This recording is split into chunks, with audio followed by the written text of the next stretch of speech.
नारायण नारायण। नारद मुनि अपनी वीणा बजाते हुए पृथ्वी लोक पर भ्रमण कर रहे थे।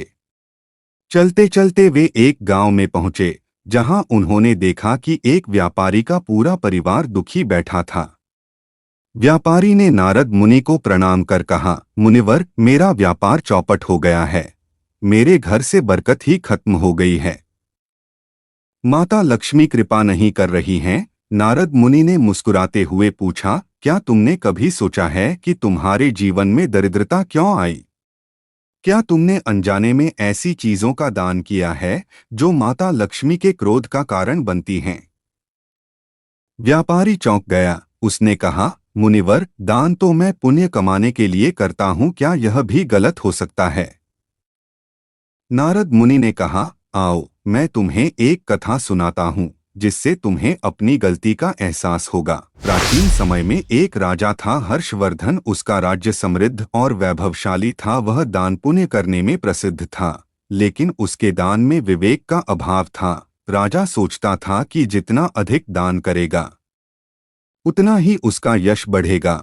धीरे धीरे उसके राज्य में दरिद्रता आने लगी, फसलें खराब होने लगीं, खजाना खाली हो गया और प्रजा दुखी हो गई। राजा को कुछ समझ नहीं आया। तब उसने माता लक्ष्मी का ध्यान किया। माता लक्ष्मी प्रकट हुई और कहा, हे राजा, तुम्हारे राज्य में दरिद्रता का कारण तुम्हारा अज्ञान है। कुछ चीजें ऐसी होती हैं जिनका दान करने से बरकत खत्म हो जाती है। आज मैं तुम्हें 10 ऐसी चीजों के बारे में बताऊंगी जिनका दान करने से गरीबी आती है। माता लक्ष्मी ने कहा, अन्न का दान सबसे बड़ा पुण्य है, लेकिन अगर तुम बासी, खराब या जूठा अन्न दान करोगे तो यह पाप बन जाता है। अन्न का अपमान करने से घर से लक्ष्मी चली जाती हैं। माता लक्ष्मी ने कहा, जल जीवन का आधार है।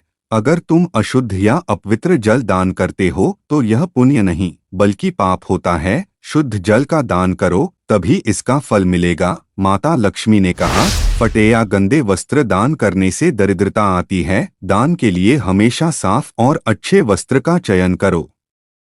वस्त्र दान का उद्देश्य जरूरतमंद को सम्मान देना होना चाहिए।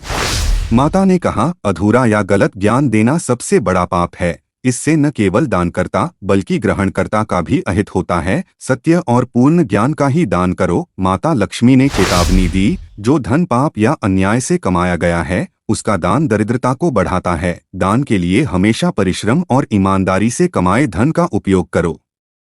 माता लक्ष्मी ने कहा, दान का उद्देश्य दूसरों की सहायता और आशीर्वाद प्राप्त करना है। अगर इसे अहंकार और दिखावे के लिए किया जाए तो यह पुण्य के बजाय पाप का कारण बनता है। माता लक्ष्मी ने कहा, बिना किसी के पूछे सलाह देना या जबरदस्ती उपदेश देना पुण्य के बजाय नकारात्मकता का कारण बनता है। दूसरों की आवश्यकता और सम्मान को समझकर ही सलाह दें।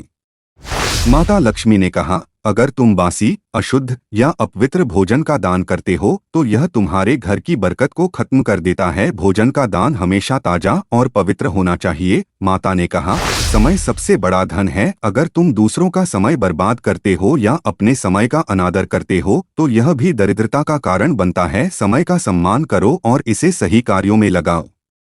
माता लक्ष्मी ने कहा, अगर तुम दान का सही स्थान नहीं चुनते तो इसका प्रभाव उल्टा पड़ता है। पुण्य तभी मिलता है जब दान सही व्यक्ति और सही स्थान पर किया जाए। माता लक्ष्मी के ज्ञान को सुनने के बाद राजा हर्षवर्धन ने विवेकपूर्वक दान करना शुरू किया। उसने अन्न, जल, वस्त्र और धन का दान पूरी पवित्रता और विनम्रता से करना शुरू किया। धीरे धीरे उसके राज्य में फिर से समृद्धि लौट आई।